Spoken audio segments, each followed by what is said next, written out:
Welcome to English Listening Practice. This video is designed for learners of all levels. Listen carefully and try to understand the story. Let's begin. The email arrived at 3:17 a.m., timed for maximum impact, as if the sender knew insomnia was when my defenses went thin. Subject line, partner track, confidential. I read it twice without blinking, waiting for the familiar surge, the private fireworks of being chosen. Instead, I felt something colder. Like I'd been handed a key to a house I no longer wanted to live in. By noon, I was on a flight south, trading London's metallic light for the honeyed glare of Marrakesh. My father had died on a Tuesday, as if even his departure had to be practical. I hadn't seen him in 3 years, unless you counted the fragments he posted in our family thread. A corner of Zellage tiles, his hand holding mint tea, a caption that was always too modest for the beauty on screen. At the house, the courtyard still carried his particular order. Buckets stacked, tools arranged like a quiet argument against chaos. My Aunt Khadija met me at the door and examined my face with the tenderness of someone checking fruit for bruises. "You look expensive," she said, not unkindly. "I feel rented," I replied, and she laughed as if I'd told a joke, though it wasn't one. The funeral moved with the efficiency of ritual. Men who barely knew my father spoke of his patience. Women pressed dates into my palm, as if sweetness could stand in for consolation. I watched my mother accept condolences with a calm that frightened me. Grief, it seemed, had taught her to become a container. After everyone left, I wandered into my father's workshop. Dust had settled over the unfinished panel he'd been working on, a field of starbursts and interlocking vines, blue and green in a geometry so precise it looked inevitable. A small notebook lay open beside it, filled with measurements and a careful script that leaned forward, always leaning, as if the words were trying to reach the work ahead of them. At the bottom of one page he'd written, in French, "Ne fais pas de ta vie une preuve." Don't turn your life into evidence. I sat on the stool he used, the one with a leg that always wobbled. Somewhere in the distance a moped coughed into existence. The city carried on, indifferent in the way cities must be. That evening, my cousin Yusuf arrived with news, and a grin polished to charm. He wore a blazer over a t-shirt, the uniform of people who sell change. "I have a buyer," he announced, before tea had finished steeping. "A hotel group. They want authentic artisan experiences for their new riad. A live workshop. Your father's name is gold." "My father is dead," I said, and instantly regretted the bluntness. Death shouldn't be used as a rebuttal. It felt like slamming a door. Yusuf's smile thinned. "Exactly. The story is clean now." He spread glossy renderings across the low table. A courtyard staged for foreigners. A craftsman posed mid-hammer. Lanterns hanging like curated nostalgia. In one image, a young woman in linen smiled at a mosaic she hadn't earned, as if beauty were a product you could scan and bag. "They'll pay well," he said, tapping the paper. "Enough to fix the roof. Enough for your mother to stop worrying. Enough for you too." He glanced at my hands, which had not known honest dust in years. "To do whatever it is you do." "I quantify risk," I said. "Then quantify this," he replied. "You can't keep the house on memories."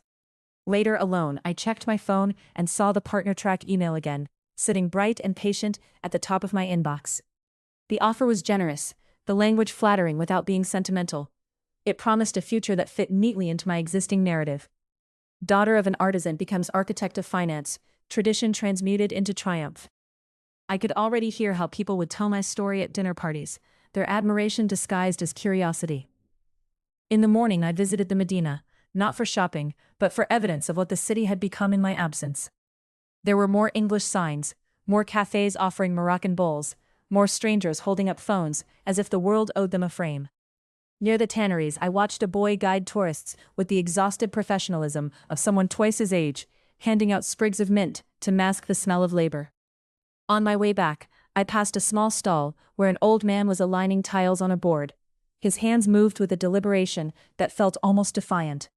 I stopped without intending to. He looked up, his eyes pale and amused. "You're looking," he said, "but you're not seeing yet." "My father taught me," I answered, and the sentence surprised me with its claim. I had no right to it. My father had taught me, yes, but not the way I'd learned in London, where every skill is a lever. A man nodded toward the pattern forming under his fingers. "This isn't decoration," he said. "It's discipline. It's a way of refusing haste." Back at the house, my mother was sitting beside the unfinished panel, her fingertips hovering over the tiles without touching them. He used to sing when he worked, she said quietly. Badly. But he didn't care. I sat beside her and told her about the offer in my email, the promotion that would seal my place in a world I'd spent a decade flattering. She listened as if I were describing weather. And what do you want? She asked. I began to answer with logic.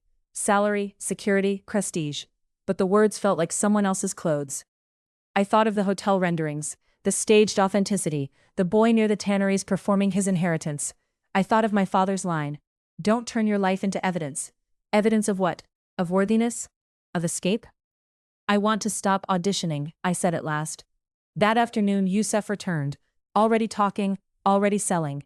I showed him the notebook, the unfinished panel, the pages of measurements that were also, in their own way, prayers.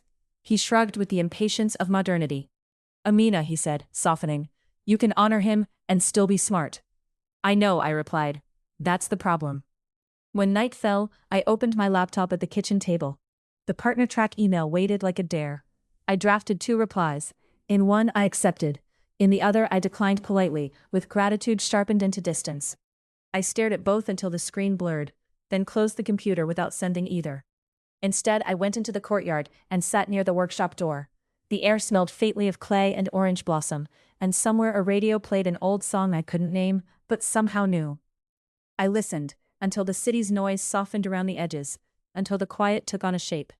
In the dark, I imagined my father's hands placing a tile, then another, not to prove anything, not to impress, but to make order out of fragments.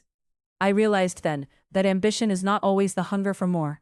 Sometimes it is the refusal to be moved by every shiny offer. The next morning, before anyone woke, I began to lay the first row of tiles. Not well, not quickly, but with enough care that the pattern could, one day, hold. Thank you for listening and practicing English with us. If you enjoyed this video, please like, subscribe to the channel, and share it with your friends.